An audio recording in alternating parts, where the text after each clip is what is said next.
here we are on the last day, last sermon on a series of love. This is the 9th one in the sermon series. The grand finale of what Jesus has to say about how he commanded us to love one another. And both Paul and John tell us that love is the greatest thing for us to do. And so it's our purpose for being here. And last week we talked about how love at times can be a little bit silly. It can take us away to places we wouldn't have thought about being. It thinks absurd thoughts. It hopes in people who aren't there yet, who haven't become the person that they will be one day. And it trusts and believes in people who have made mistakes and disappointed us.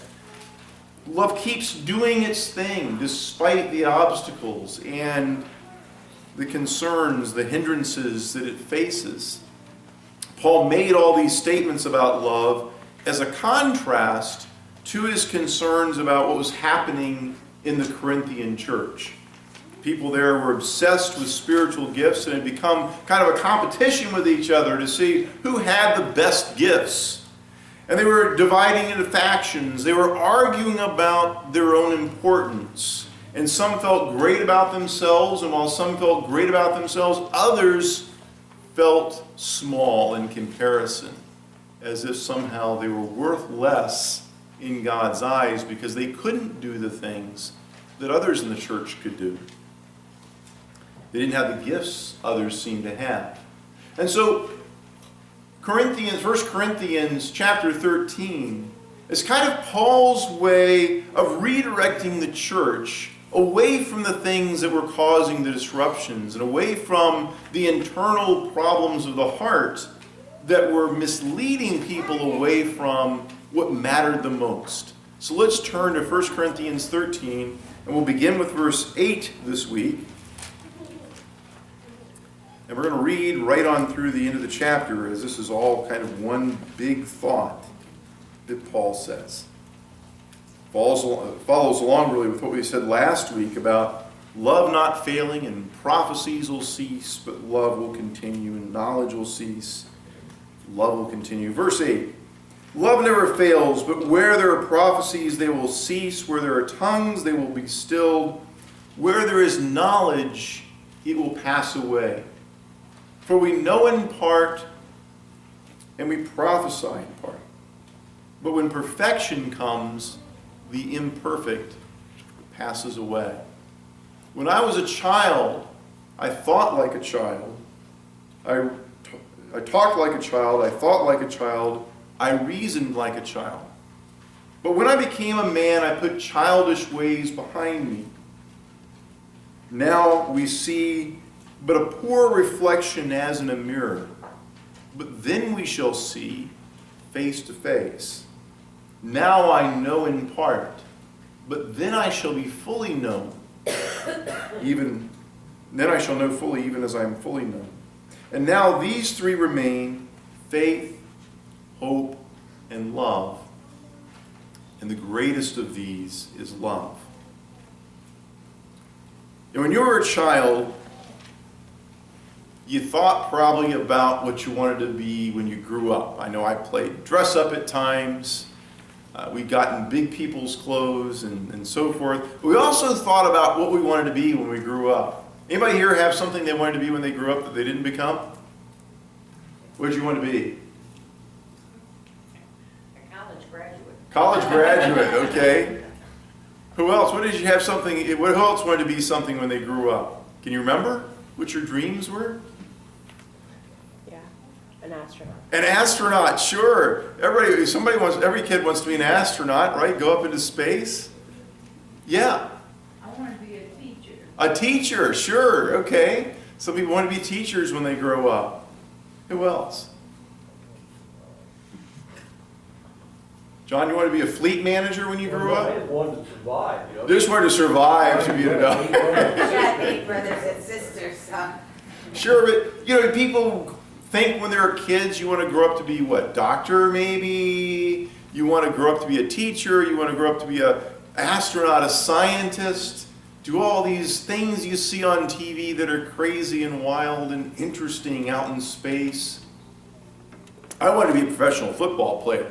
I saw Larry Zonka on TV and Fran Tarkenton. And Fran Tarkenton was kind of a short guy, and I imagined myself maybe I could run around and throw passes like that, and make my living that way.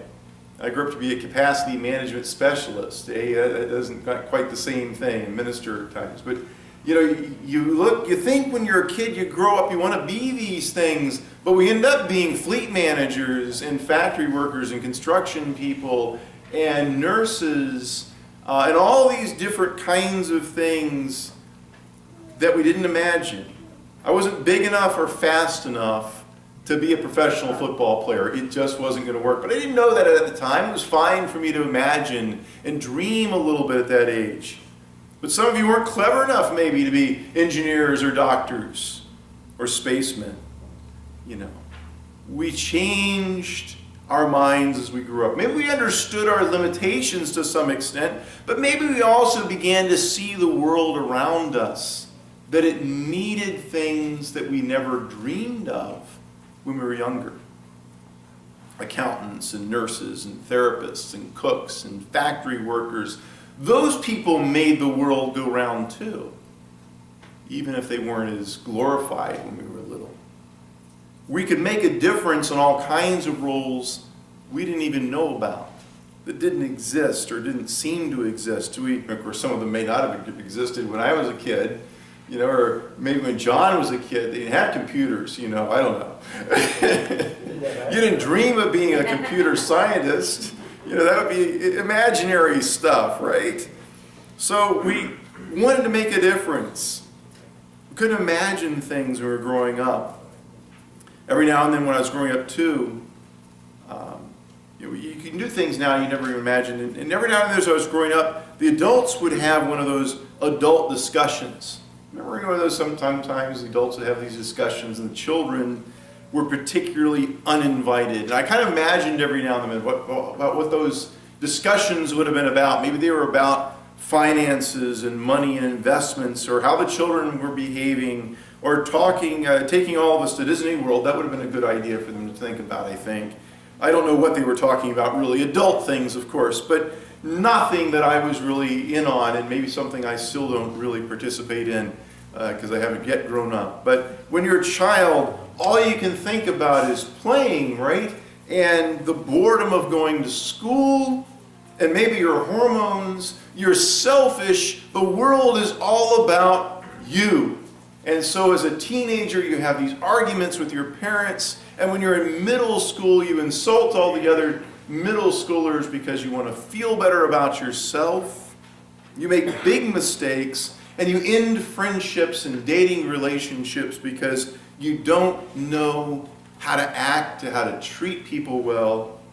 You're still experimenting with being a person and what that means. And so we look at what Paul says here in 1 Corinthians 13, and he says we have this partial knowledge of the world. And then he talks about how we grow up. And as we grow up, we talk differently, and we think differently, and we reason differently. We no longer do those things like a child. We do those things like an adult is the implication, although a good adult. The ones who do the right kinds of things. We aren't just concerned about what everyone thinks of us. Hopefully we get wiser and we make better decisions and we have less selfish priorities. When I was a child, I talked like a child, Paul says. You reference back to speaking in tongues. He was talking to them in chapter 12 about speaking in tongues. And they're babbling in their worship services and their conversations or whatever with each other in church. They're going to this ecstatic utterance, and Paul's kind of implying, I think, there, when I was a child, I talked like that. But now that I've grown up, I don't need that kind of attention anymore.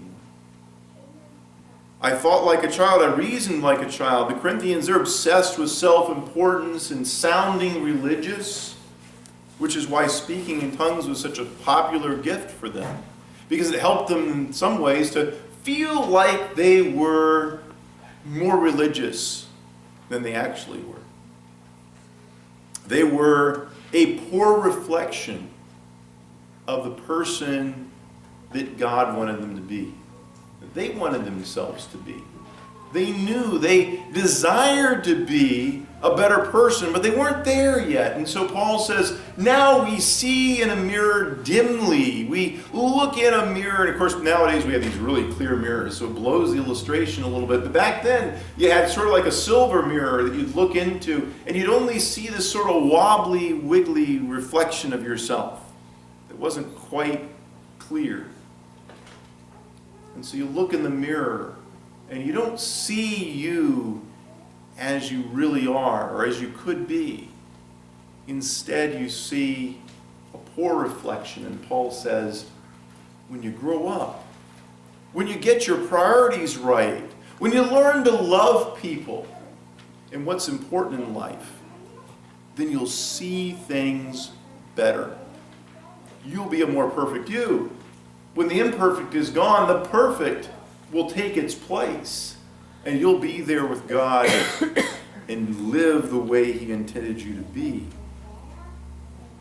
He's sort of shaming the Corinthians into the idea that they need to stop worrying about all these superficial things.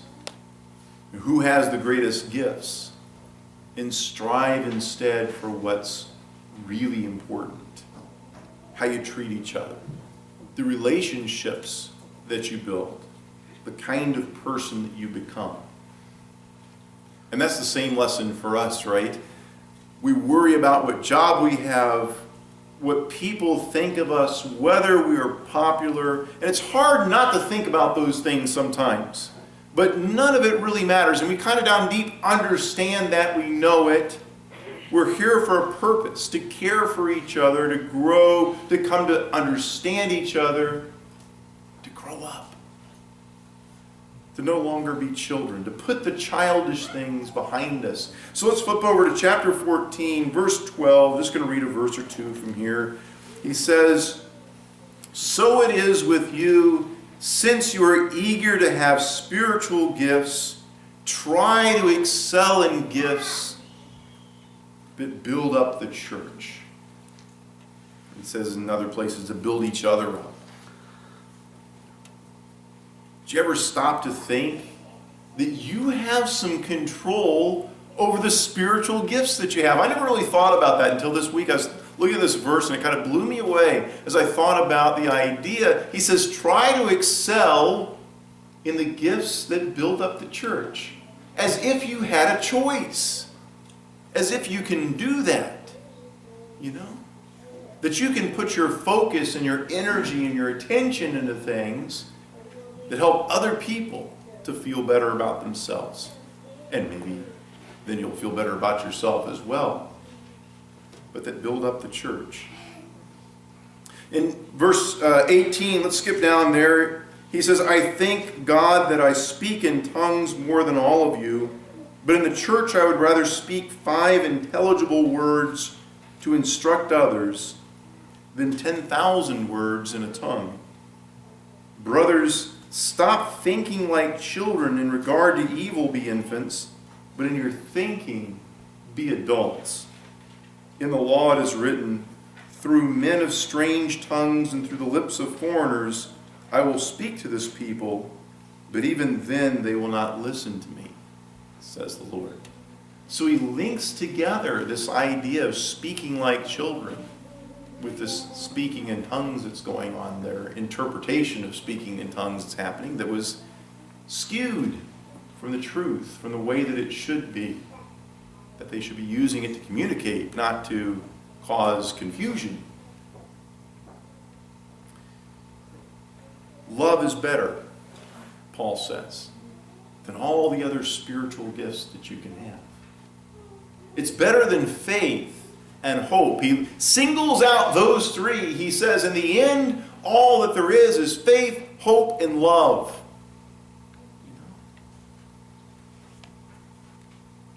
And the greatest of these is love. Why is it greater? Well, you have faith until the day when you don't need it anymore, right? We have faith because we believe in something we can't see at the moment with our eyes. We dream of heaven. We hope for heaven. We hope that people will change and grow and become whom God wants them to be. We hope for the promises that God holds before us in the end. We don't have them yet. But love is that thing that we have it now, and we'll have it later too. It's the bridge to heaven, right? Because when you don't need faith and hope any longer, you will still need love. Because I guarantee you in heaven, we're still going to need to love one another. And we're going to still want love. And God will still love us. Love's better for a reason. It's grown up. It's not like a child's behavior. It thinks about people rather than just itself. It's long-lasting. Even in heaven, love will matter. You won't need to have faith anymore or hope anymore. You won't worry about all the rules. You won't need prophecies anymore because you'll have the answers. But you'll need to keep on loving and being loved. And it's fulfilling. It will make you what you were made to be. You'll look in the mirror and you'll see the perfect you, the way that God intended you to be.